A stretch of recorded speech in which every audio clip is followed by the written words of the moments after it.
Hello there, this is James Uscroft, EUJ's 1978, and honestly, how could anyone ever possibly regard something as utterly banal as using gender-neutral pronouns and saying pregnant people and people who menstruate to be part of a misogynistic conspiracy to destroy womanhood or ban the word woman? Why did so many people feel so existentially threatened by the sight of athletes taking a knee to protest against police brutality and in support of BLM? Why does the very existence of a queer character in a movie lead to accusations that Hollywood is brainwashing and even #grooming children?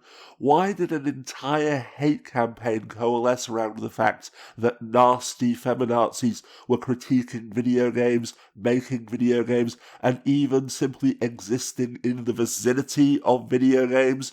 And having recently become a vegan myself, although I've no doubt that the stereotypical militant vegan who accuses anyone who eats meat of being worse than Hitler does exist, why do so many people take the very existence of vegans as a violent personal attack? And there's that sober person at the party. It's not what she says, it's what she is. She's someone who asked, who thought that asking was better than not asking, and worse, she came back with the non-reassuring answer, which means it's at least possible that if you had that debate you don't want to be having, you wouldn't be holding that beer right now, and you almost certainly wouldn't have had those shots earlier. And you're thinking, or maybe even starting to say, I shouldn't have to have this debate right now, I just wanted to go to a fucking party. I'm normal. This is a normal thing to do. And all they said was, no thanks, I don't drink. But that doesn't matter. What you heard was, you're a bad person. Because as I explained way back in part 1 of this video series, linked down in the underbar, according to the entirely egocentric version of morality which is activated when we feel threatened in this fashion, the question is not whether we do bad things and need to stop doing them, but whether we are quote-unquote bad people, since only fundamentally and irredeemably bad people ever do bad things. Quite literally, in such a mindset, if someone is even implying that what you say, do, or believe is not good, then they're accusing you of being Hitler and or condemning you to hell. And since our only two options in such a mindset are either that we're the bad guys or they are, our automatic instinct is to perform psychological jujitsu and turn the accusation back against them, because if we don't, then as the bad guys, we are now part of the inferior outgroup who it's okay to exploit and oppress, and the other has successfully turned the tables on us. Indeed, this is the entire basis of the myth of white guilt, along with all of the other conspiracy theories which accuse the oppressed minority, which isn't actually oppressed, by the way, because we've declared that society is equal now, of trying to shame the privileged majority into letting them take over and dominate society by hurting our feelings, because according to this laughably simplistic reptile brain understanding of morality and social structures, there is no such thing as equality or equity, only the superior in-group and the inferior out-group, and if you're the bad guys, then you're a part of the inferior out-group, so no one who we like and support can ever possibly be the bad guys, quod erat demonstrandum. Hence the reason why the very same people who insist that we now live in a colourblind society and point to Obama's election as proof that racism is over are constantly insisting that the mere act of teaching genuine history, or as they call it, critical race theory, is inciting racial hatred and instilling white guilt, when surely, if anti-black racism were truly over, then learning about it would have no more impact upon contemporary race relations than learning about how the Irish were once discriminated against and oppressed as well. However, deep down they know that we're all still unfairly benefiting from a grossly rigged and unequal system, but they've also declared that only bad people can ever possibly be racist. So like the MRAs who I mentioned in part 4 of this video series and every other I'm not bigoted but reactionary regressive who's trapped in the same paradox, I'm not racist but argue in the same breath that bigotry and discrimination don't exist anymore, except for all of the bigotry and discrimination which we suffer because we're so inherently superior, but now the naturally inferior other are discriminated against us by demanding that we let them rise above their naturally inferior station in life, which is determined by biology, God, the fact that black people commit more crimes, so obviously the police target them, or whatever other rationalization sounds good, and this will mean letting them turn the tables and replace us as the dominant group in society, which is impossible because we're all equal, so now we must discriminate against them even harder in order to maintain equality. What? What the fuck? As a matter of fact, this convoluted doublethink is at the heart of all opposition to social justice, equity, and equality, because we're simultaneously driven by the need to feel superior and the need to be the good guy, since once again, all bad people are automatically inferior, and thus part of the outgroup who it's okay to oppress by default, and when those two motivations come into conflict, it forces reactionary aggressives to project onto the inferior others in IMAX with Dolby Surround. As a brief history lesson, in fact, to explain how this paradox came to exist, although racism was once simply the way things were expected and even regarded as a moral virtue by many, sometime between the Holocaust and the TV broadcasts of black civil rights activists being attacked with billy clubs, dogs and fire hoses, the overwhelming majority of white people realised that racism was making them look bad.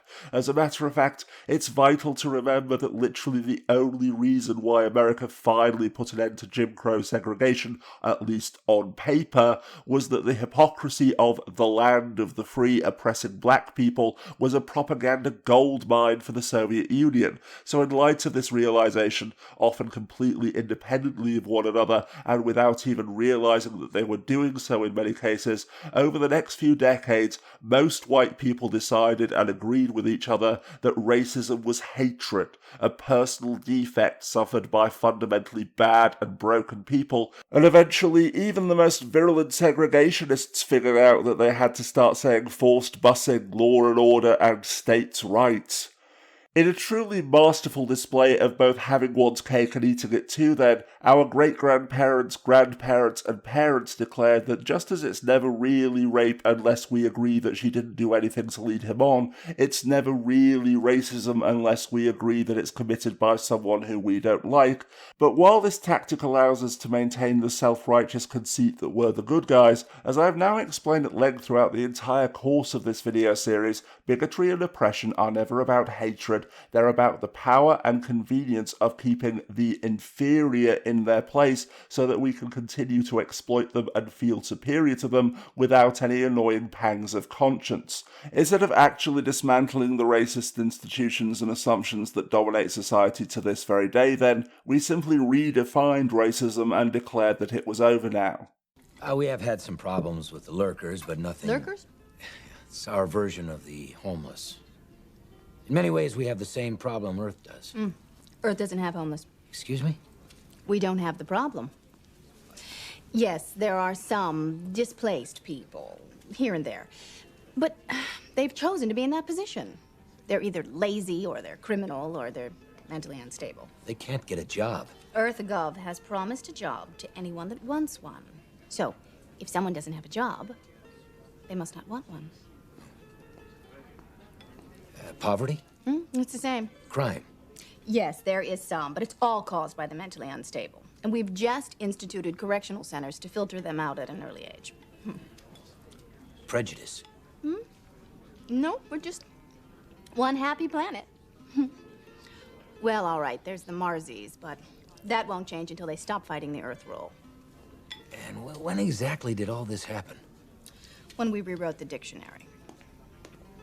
As I just mentioned, treating racism the same way that we regard rape, condemning it as such a heinous crime that only an inhuman monster could ever possibly commit it, and thus paradoxically ensuring that almost no rapist ever spends a single day in jail, because bearing in mind that only monsters ever commit rape, the overwhelming majority of cases are never even reported, let alone make it to trial, since essentially all that the accused person's defense counsel has to do is declare that they're a good person, so therefore they can't possibly be a rapist, case dismissed. So now we live in a world of rape without rapists and of racism without racists, a world in which, although we all still struggle to convince ourselves that we live in a #colorblind utopia, Deep down, we all still know that we're benefiting from racial discrimination every moment of every day. Not because we hate people of colour, but because it's convenient. Because quite literally, it's too much hard work, requires too much sacrifice, and makes us feel too uncomfortable to actually dismantle the racist attitudes and institutions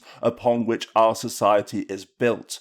A police officer may not be personally racist, but when it's the end of the month and they need to hand out a few more tickets to make quota, it's safest to do so in a low-income neighborhood where the average driver can't make their life hell by hiring a lawyer. And due to decades of racist redlining, most low-income neighborhoods are disproportionately black and Latine, so... And a prison warden may not be personally racist, but white people are approved by jury selection more often than people who think the justice system itself is racist, so black and Latine people are the easiest to jail, and private prisons get more funding when they're full, so... And a conservative politician may not be personally racist, but black and Latine people predominantly vote Democrat, and since they're disproportionately imprisoned, if the politician denies convicts the right to vote, they're more likely to get reelected, so... I don't know whether the labor unions and their bosses really hate me. That doesn't matter, but I know I'm not in their unions. I don't know if the real estate lobby has anything against black people, but I know the real estate lobbies keep me in the ghetto. I don't know if the Board of Education hates black people, but I know the textbooks they give my children to read and the schools that we have to go to. With the ultimate example of this uncomfortable truth being that time when the Supreme Court of the United States deliberately ignored undeniable evidence that the application of capital punishment in the state of Georgia was, and no doubt still is, systematically racist, because if they accepted the existence of systemic racism in that single case, then everything from employment law to housing law could be challenged and would have to be rewritten as well. By the way, just for the record, although I'm only using racism as an example in this video, this also applies equally to sexism, homophobia, transphobia, and every other bigotry you ever care to name. But now though, having redefined racism as hatred and a personal defect, not a systemic institutional issue to avoid feeling threatened and maintain the conceit that we're the good guys, just as they reflexively declare that any white person who ever commits a mass shooting is obviously hashtag mentally ill. The tragic irony is that, like a husband screaming, "I didn't have sex with anyone, why are you accusing me? Did you have sex with our neighbour?" when his wife casually asks him how his business trip went. Hi guys! What superpowers? We've created a world in which people are so terrified of being accused of racism that they live in a hypervigilant state of constant paranoia, perceiving the merest mention or depiction of race as a bigoted personal attack. Seriously, why else would people lose their minds over something so utterly trivial and banal as Disney casting an Asian woman to play a role in Star Wars? Not merely because they're racist, although they are, but because they've convinced themselves that they can't possibly be racist, since only emotionally damaged monsters can ever be racist, so therefore the Disney Corporation itself must be hashtag anti-white. Speaking of tragic ironies, in fact, the entire point of critical race theory is that, according to the theory, it doesn't matter if every cop, prosecutor, and judge in the country is neurologically incapable of perceiving racial differences, because as a direct result of having been overwhelmingly written by wealthy white men for wealthy white men to maintain the system in which wealthy white men hoard almost all of the property, wealth, opportunity, and power, the law will inevitably discriminate against people of colour, not because of hatred, malice, or animus, but because at best a wealthy white man who went to Harvard and became a legislator won't be able to understand or relate to the experiences of a poor black trans woman in Harlem against whom the law that he wrote is being applied perhaps decades or even centuries after his death, just as even the most progressive and hashtag feminist abortion laws written by cisgendered men will always inevitably discriminate against or harm pregnant people in some way, shape, form, or fashion,